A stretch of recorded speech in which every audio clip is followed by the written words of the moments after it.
Hello 10th class, good morning बच्चों। मैं John ma'am बोल रही हूँ, आपकी सोशल साइंस की मैम। तो मैं एक बार फिर से आप सभी 10th क्लास के बच्चों का ऑनलाइन क्लास में स्वागत करती हूँ। बच्चों, पिछले दिनों हम लोग ज्योग्राफी की बुक से जो आपका अध्याय 5 है यानी लेसन 5 वो पढ़ रहे थे ना। और टॉपिक का लेसन का नाम क्या था? खनिज तथा ऊर्जा संसाधन। तो इसके हम लोगों ने 2 भाग पढ़ लिए, पार्ट 1 और पार्ट 2। आज हम लोग इसका भाग क्या पढ़ेंगे? 3 पढ़ेंगे। तो भाग 2 में हम लोगों ने पिछले दिन वीडियो में पढ़ा था धात्विक खनिज के बारे में ना। तो धात्विक खनिजों में हम लोगों ने लौह खनिज और अलौह खनिज देखा था। लौह खनिज में हम लोगों ने लोहा यानी लौह अयस्क और मैग्नीज के बारे में पढ़ा था, और अलौह खनिज में हम लोगों ने तांबा और बॉक्साइट के बारे में पढ़ा था। ठीक, तो धात्विक खनिज हो गया हमारा। आज हम लोग अधात्विक खनिज पढ़ेंगे। तो अधात्विक खनिज में सबसे पहले अधात्विक खनिज क्या है बच्चों? ये अधात्विक खनिज वो होते हैं जिसमें जिसमें धातु नहीं होता, धातु जिससे प्राप्त ना हो, उस खनिज को हम बोलते हैं अधात्विक खनिज। तो अधात्विक खनिज में हमारा जो प्रमुख मेन है वो है अभ्रक यानी माइका। ठीक है, उसके बाद हम लोग देखेंगे चट्टानी खनिज, जिसमें हम चूना पत्थर के बारे में पढ़ेंगे। फिर नेक्स्ट हेडिंग होगा हमारा खनिजों का संरक्षण। ठीक है, तो शुरू करते हैं। तो सबसे पहले हमारा धात्विक खनिज है अभ्रक। अभ्रक यानी माइका। अभ्रक बच्चों एक ऐसा खनिज है जो चट्टानों में पतली पतली परतों में पाया जाता है ना। इसकी परतें जो होती हैं वो बहुत पतली होती हैं, बारीक होती हैं। और ये एक पारदर्शी खनिज है, और इसमें चमक भी जो है वो पाई जाती है। तो पतली पतली परतों में मिलता है, पारदर्शी होता और चमकीला होता है। अभ्रक बच्चों कई सारे रंगों में होता है, जैसे आपका हरा रंग, लाल रंग, पीला रंग और भूरे रंग का होता है। तो प्रायः अभ्रक इन रंगों में जो है वो पाया जाता है। अभ्रक यानी माइका का उपयोग क्या है? तो अभ्रक एक ऐसा खनिज है बच्चों जिसमें सर्वोच्च यानी सबसे ज़्यादा है ना पराविद्युत वैद्युत या विद्युत शक्ति जो है वो पाई जाती है। साथ ही उच्च वोल्टेज की प्रतिरोधिता भी इसमें पाई जाती है।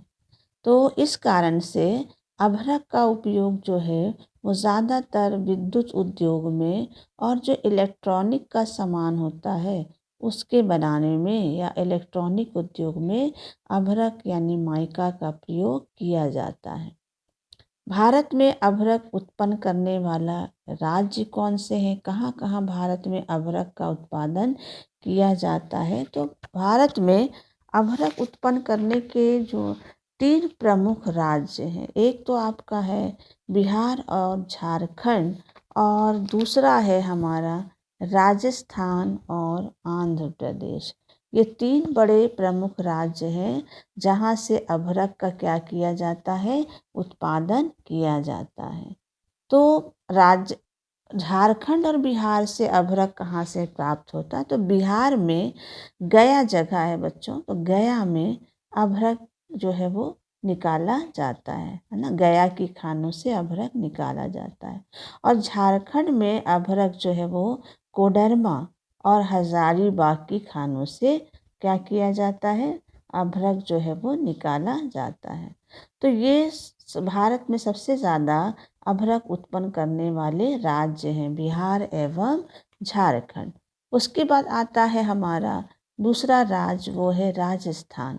राजस्थान में अभ्रक की पूरी जो बेल्ट है वो जयपुर से लेकर उदयपुर तक फैली हुई है। और इस बेल्ट में, इस पेटी में अजमेर है, जयपुर है, उदयपुर, ये प्रमुख यानी अभ्रक उत्पन्न करने वाले राजस्थान के क्या हैं? क्षेत्र हैं जहाँ से अभ्रक निकाला जाता है। तीसरा राज्य कौन सा है? वो है हमारा आंध्र प्रदेश। आंध्र प्रदेश में भी अभ्रक की पूरी बेल्ट जो है वो गुंटूर से लेकर नेल्लौर तक फैली है।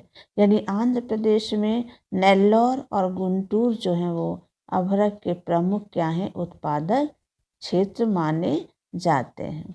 राजस्थान और गुजरात आंध्र प्रदेश में ज़्यादातर हरे रंग वाला अभ्रक जो है वो निकाला जाता है, जिसको हम विद्युत अभ्रक के नाम से भी जानते हैं। और झारखंड और बिहार में जो अभ्रक निकाला जाता है वो लाल रंग का होता है, जिसको रूबी के नाम से जानते हैं।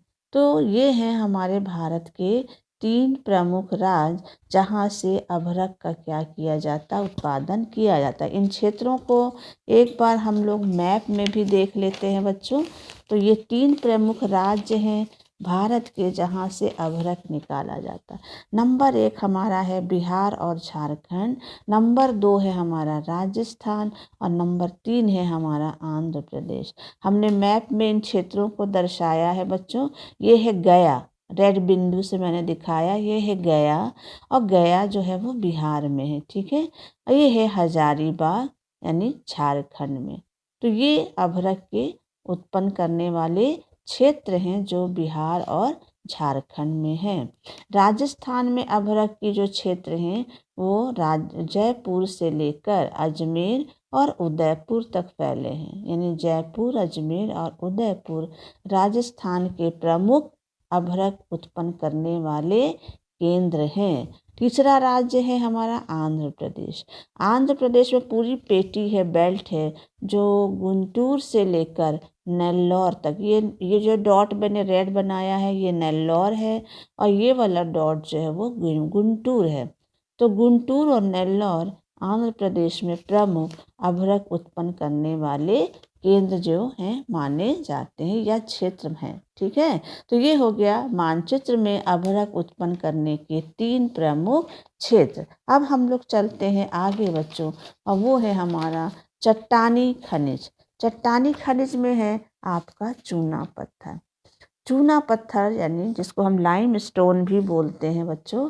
तो चूना पत्थर ऐसी चट्टानों में पाया जाता है जिसमें कैल्शियम कार्बोनेट या मैग्नीशियम कार्बोनेट जो है वो ज़्यादा मात्रा में पाया जाता है। इसलिए चूना पत्थर ज़्यादातर अवसादी चट्टानों में पाया जाता है। यानी जो सेडिमेंट्री रॉक्स होते हैं उसमें चूना पत्थर सबसे ज़्यादा पाया जाता है। यानी एक तरह से हम कहें तो चूना पत्थर जो है वो एक अवसादी शैल है, अवसादी चट्टान है ना, जो कैल्शियम कार्बोनेट या मैग्नीशियम कार्बोनेट से क्या होता है, बनता है। अब चूना पत्थर का उपयोग क्या है, तो चूना पत्थर का सबसे ज़्यादा उपयोग सीमेंट उद्योग में किया जाता है। यानी ये सीमेंट उद्योग के एक आधारभूत कच्चा माल है ना। बिना इसके सीमेंट का निर्माण नहीं हो सकता, ठीक है। तो सीमेंट उद्योग के लिए एक आधारभूत कच्चा माल है। दूसरा इसका उपयोग जो है लौह प्रगलन की जो भट्टियाँ होती हैं, यानी जहाँ जिसमें लोहा को गलाया जाता है, उन भट्टियों में भी चूना पत्थर का इस्तेमाल किया जाता है। भारत में चूना पत्थर जो है वो कई राज्यों में निकाला जाता है, जैसे आपका राजस्थान, मध्य प्रदेश, छत्तीसगढ़, आंध्र प्रदेश व तेलंगाना, कर्नाटक, गुजरात और तमिलनाडु। इन सभी राज्यों में आपके चूना पत्थर जो है वो वहाँ पाया जाता है। तो ये है बच्चों हमारे कुछ खनिज जिनके बारे हमने पढ़ा। कुछ पहले आधात्विक खनिज जिसमें हमने अभ्रक के बारे में पढ़ा, और चट्टानी खनिज जिसके में हमने चूना पत्थर के बारे में पढ़ा। अब चलते हैं खनिजों का संरक्षण। संरक्षण का मतलब क्या होता है बच्चों, तो संरक्षण का मतलब होता है खनिज संसाधन को सुरक्षित रखना, है ना। क्यों सुरक्षित रखना ज़रूरी है बच्चों खनिजों को, क्योंकि हमारे देश में, भारत में खनिज जो है ना, बहुत क्या है, सीमित मात्रा में जो है वो पाए जाते हैं। और खनिज जो है बच्चों एक दिन या हफ्ते या महीना या साल में नहीं बनते हैं। इनके निर्माण में है ना हज़ारों साल, लाखों साल लग जाते हैं। लेकिन हम इनका है ना जितना समय इनके निर्माण में लगता है उसका इस्तेमाल हम एक दिन में ही कर लेते हैं, है ना। तो अगर हम निरंतर खनिजों का इस्तेमाल करते रहें तो एक समय ऐसा आएगा कि खनिज संसाधन क्या हो जाएंगे, उनकी कमी हो जाएगी। तो खनिजों का संरक्षण बहुत ही क्या है बच्चों, उनको ज़रूरी है। तो खनिज का संरक्षण हम कैसे कर सकते हैं, इसके लिए 3 उपाय हम देखेंगे। पहला उपाय है वो ये है कि खनिज संसाधनों को सुनियोजित और सतत पोषणीय ढंग से, है ना, प्रयोग करने के लिए सम्मिलित क्या करना चाहिए, प्रयास करना चाहिए, है ना। यानी खनिजों का हमें इस्तेमाल तो करना है क्योंकि हमारे उद्योग सब इसी पर निर्भर है, लेकिन कैसा इस्तेमाल करना है, सुनियोजित ढंग से और सतत पोषणीय ढंग से प्रयोग करना है, ठीक है। और दूसरा उपाय हम क्या कर सकते हैं कि जो हमारे निम्न कोटि के अयस्क हैं उनको कम लागतों पर प्रयोग करने के लिए, है ना, अच्छी यानी उन्नत किस्म की उन्नत प्रौद्योगिकी का क्या करना चाहिए, विकास करना चाहिए। तो उन्नत प्रौद्योगिकी का विकास करके और सतत पोषणीय और सुनियोजित ढंग से हम खनिजों का उपयोग करके खनिजों का क्या कर सकते हैं, संरक्षण कर सकते हैं। तीसरा उपाय क्या है, तीसरा उपाय है कि हमें खनिजों के स्थान पर धातुओं का क्या करना चाहिए, पुनः चक्रण करना चाहिए, यानी रिसाइकलिंग करनी चाहिए। जो रद्दी धातु हैं, जो कबाड़ वबाड़ में धातु हम लोग बेचते हैं कबाड़ में, उन रद्दी धातुओं का हमें क्या करना चाहिए, प्रयोग करना चाहिए, है ना। तभी हम भविष्य में, है ना, खनिज संसाधनों को क्या कर सकते हैं, भविष्य के लिए सुरक्षित रख सकते हैं। तो ये 3 उपाय अपनाकर हम खनिजों को क्या कर सकते हैं, उनको सुरक्षित रख सकते हैं, उनको नष्ट होने से, बर्बाद होने से बचा सकते हैं और भविष्य के लिए उनको सुरक्षित रख सकते हैं। अब आता है बच्चों हमारा ऊर्जा शक्ति संसाधन। ऊर्जा शक्ति संसाधन में यानी कुछ खनिज ऐसे हैं बच्चों जिनका इस्तेमाल ऊर्जा के रूप में किया जाता है ना। और उन शक्ति के साधनों को, ऊर्जा संसाधनों को हम 2 भागों में बांट सकते हैं। पहला है परंपरागत स्रोत और दूसरा है गैर परंपरागत स्रोत। परंपरागत स्रोत में वो होते हैं जिनका हम लंबे समय से क्या कर रहे हैं, प्रयोग कर रहे हैं, है ना। और इसीलिए इनको बोला जाता है परंपरागत। जैसे लकड़ी, है ना, गांव में आज भी लकड़ी का प्रयोग ईंधन के रूप में किया जाता। कोयला, खनिज तेल यानी पेट्रोलियम, प्राकृतिक गैस, जल विद्युत, ये सब क्या है बच्चों, परंपरागत ऊर्जा के स्रोत हैं जिनका हम आज से नहीं बल्कि लंबे साल से, है ना, हजारों साल से इनका हम क्या कर रहे हैं, प्रयोग करते आ रहे हैं। दूसरा है हमारा गैर परंपरागत स्रोत।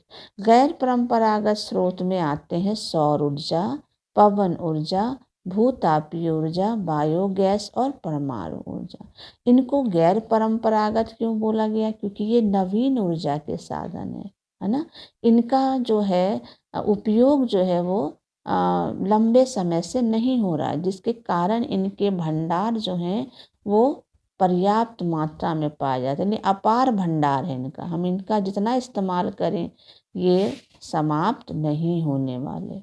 तो इस तरह से ऊर्जा यानी शक्ति साधनों को 2 भागों में बांटा गया, परंपरागत और गैर परंपरागत। अब हम लोग नेक्स्ट वीडियो में बच्चों जो हमारे परंपरागत ऊर्जा के स्रोत हैं जैसे कोयला, खनिज तेल, प्राकृतिक गैस, इनके बारे में हम लोग नेक्स्ट वीडियो में पढ़ेंगे। तो आज के लिए इतना ही काफ़ी है। थैंक यू बच्चों।